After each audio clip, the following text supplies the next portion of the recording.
Order! Order! You are an incorrigible delinquent at times. Behave yourself, man!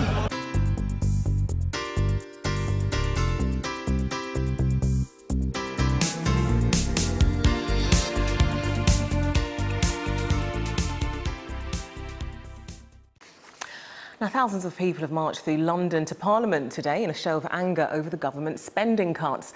Labour leader Jeremy Corbyn was the staff speaker at the event. Campaigners chanted his name as they walked through central London. Well, he told them that austerity is in retreat, and so are the Conservatives.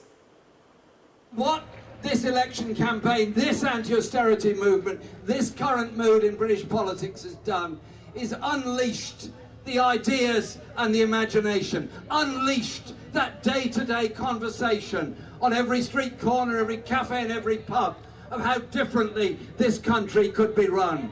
The Tories are in retreat.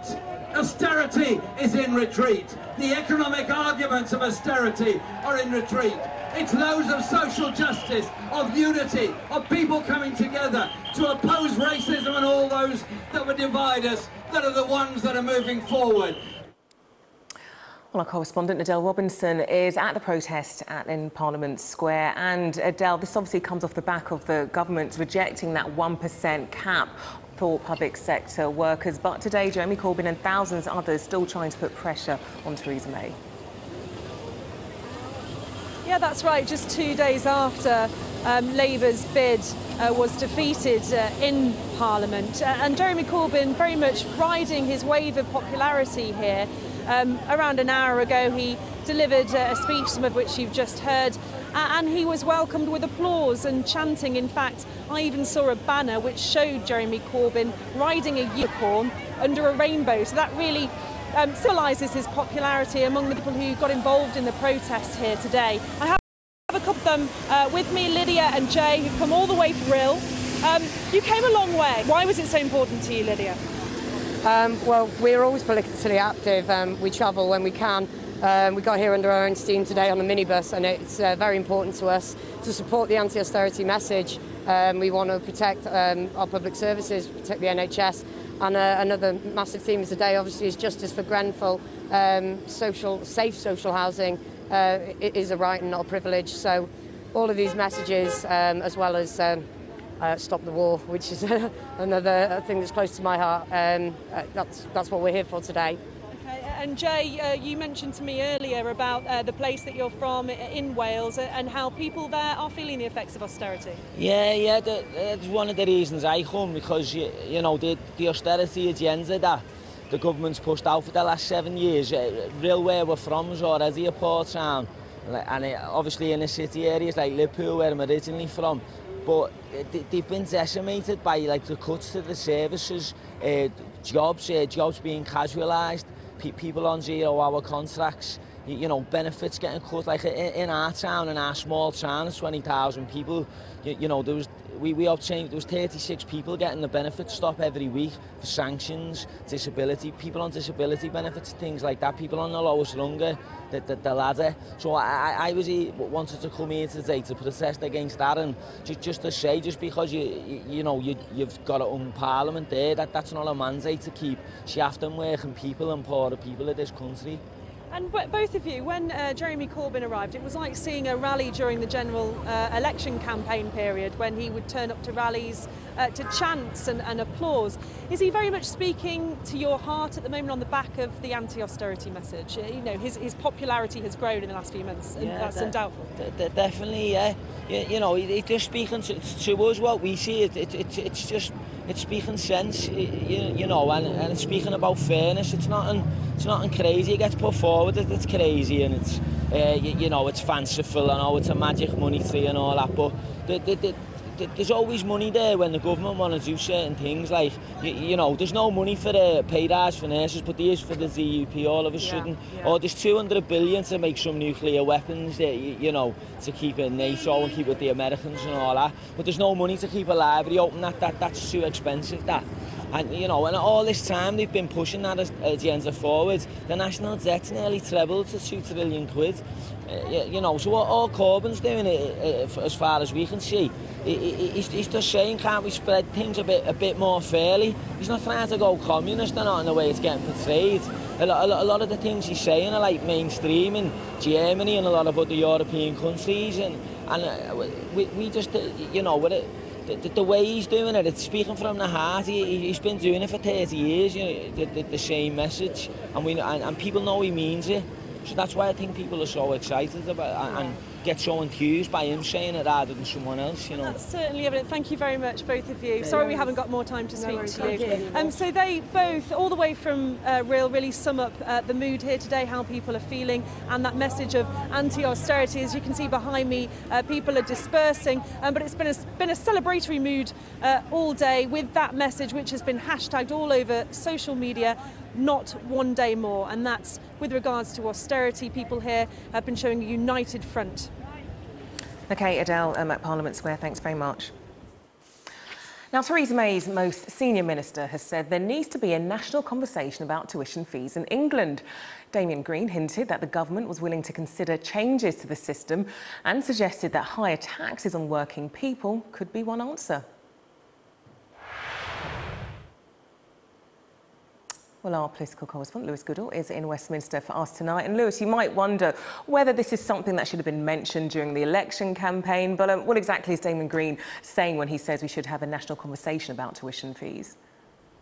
Well, I think when Damian Green is talking about having a national conversation, I think to some extent what he's talking about is the Conservative Party having an internal conversation. Because, of course, after all the conflagrations and the disruption and the tumult of the post-election period when Theresa May was trying to negotiate her deal with the DUP, and obviously we had the Grenfell Tower disaster and various other things going on as well, something hasn't really happened within the Conservative Party yet, which is a proper conversation and analysis as to why they started the 2017 election period 25 points ahead of Labour and ended up losing their majority. Now, a lot of that criticism has obviously come in Theresa May's direction and in the direction of her former advisors, who of course she had to remove. But more broadly, the Conservative Party is asking itself broad, searching questions about why it managed to lose its only majority, which only had a majority for 2 years since 1997, and really quite big searching questions. And I think this from Damian Green, as you say, the first Secretary of State, Theresa May, one of Theresa May's most trusted advisors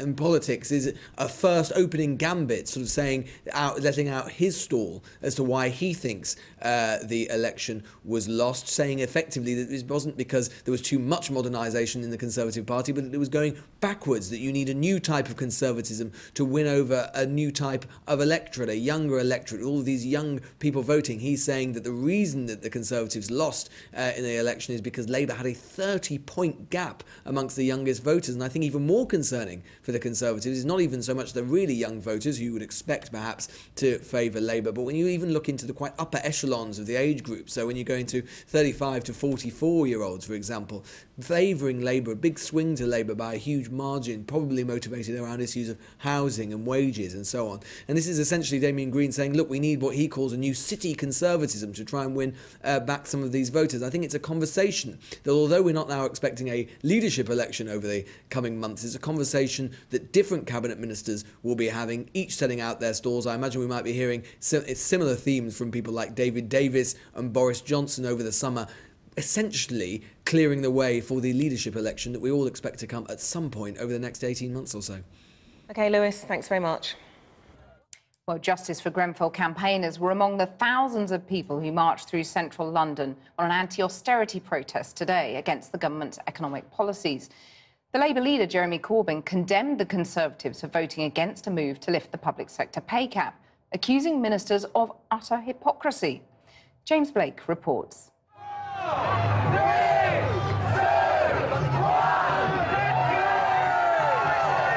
First a countdown and then they're off. At the front of this protest, Labour's Shadow Home Secretary led the march. The movement against austerity is growing, it seems. This is a public display of strength through the heart of central London, from Oxford Circus to Parliament Square itself. Just look at the number of banners on display today. So many different groups marching for so many different causes. Thousands of people, maybe tens of thousands of people, marching united against the government and an end to austerity.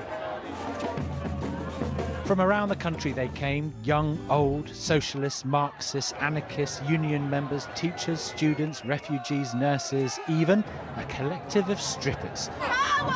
Power to the women! Power to the women! Before the election, Theresa May warned against a coalition of chaos, but today they all apparently found a common cause. There are nurses being told that there's no magic money tree and we've given £1 billion to the DUP. It's ridiculous. I don't want to swear on camera, but I want to. I think privatisation is destroying our health and education services and it has to be reversed. And everywhere signs about the Grenfell tragedy with the message that austerity kills. And then a minute's silence for the victims of the fire. The crowds had to wait until the end of the afternoon for the headline act. And when Parliament over there met after the election, there was one side that looked like they'd lost, and they were the ones sitting on the government benches, and the other side that was cock-a-hoop with our increase in support and our determination to force another election as soon as we can. And all through the day, that chant became the soundtrack of the moment. Well, I caught up with the Shadow Chancellor, John McDonald, at the protest. I discussed the Grenfell disaster with him, but I began with austerity and asked why Labour hasn't committed to ending the freeze on working-age benefits. Well, we have, because what we said was we'll reform the whole system. We'll introduce a real living wage of £10 an hour. We'll build the homes that people need, council homes in particular, so that means fair rents as well. And in addition to that, we put £2 billion aside to reform the whole system. So that will mean, that system will in effect mean that the benefits freeze will be over and people will get, well, people will get £2 income. billion quid isn't enough to end the freeze, £2 billion is is the start, but if you're introducing a real living wage as well, and you're controlling rents by building council houses again, where people can afford the rents, all those issues come together. Then there's more spending down the line. Not at all. Then you, far from you save on benefits what you get through earned income. But in addition to that, we are going to scrap the bedroom tax as well. So people will have all those burdens lift off them as a result of a fairer system. Isn't the truth of it that you can't end austerity if you withdraw from the single market and the customs union? That's what one of your own MPs, Chukra Muna, said this week. That's why we're going for access to the single market. And in addition, with regard to the customs union, obviously what we'll look at is a fair relationship with the European Union so that we're not burdened by tariffs, either trading within the EU or outside it. That's achievable. And it's fanciful that the EU is going to give us that. They'll run rings around us, won't they? Well, they will if you've got David Davis negotiating and the current cabinet, because they keep falling out amongst themselves. Labour's splits over Brexit were laid bare this week with that parliamentary vote. 49 of your MPs went against the leadership. Is Labour now, as Ian Lavery MP says, too broad a church? And does that signal a wave of deselections for moderate MPs? Ian's not saying that. We've got a very broad church. But what he's saying is... He said too broad a church. church. I know, but now he's saying we've got to come together and fight the Tories and get rid of this government as quickly as we can, because they're undermining... In other words, show some discipline. Well, yes, of course. But look, on the issue around Brexit, it's actually been what we call in the Labour Party, we use the term comradely, friendly in other words, it's been a friendly debate. And even though people voted for an amendment this week, we'll still continue to talk about how do we get an agreement on achieving the best objectives. The tragedy at Grenfell Tower has been the backdrop to these demonstrations today. You said that people had been murdered by political decisions. Do you regret that choice of words? Do you think it was a bit intemperate? I'm not. I'm angry about what's gone on. I'm a West London MP. I'm a West London MP. This is our community. People have died on a scale we've not seen since the Second World War Blitz. That's why I'm angry, very angry. And I don't believe my words were intemperate. I think they reflected the anger that there is out there, and how austerity has impacted upon our fire service, on local government in terms of inspections, etc., and some decisions made. We've got to wake up and learn the lessons. But it was the last Labour government who began putting up cladding, and it was the last Labour government who transferred fire inspections out of the fire service and over to local councils. Shouldn't Labour take some responsibility too? Look, I was the secretary of the Fire Brigades Union parliamentary group. In fact, I set it up.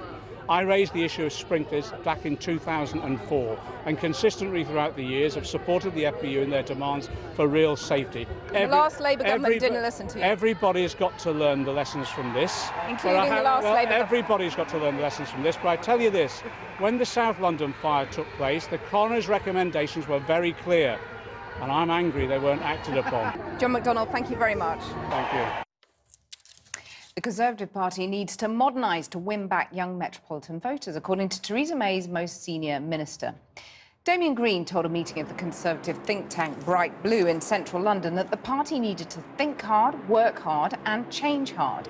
And he admitted the country might need to hold a new debate over university tuition fees, calling it a huge issue for students.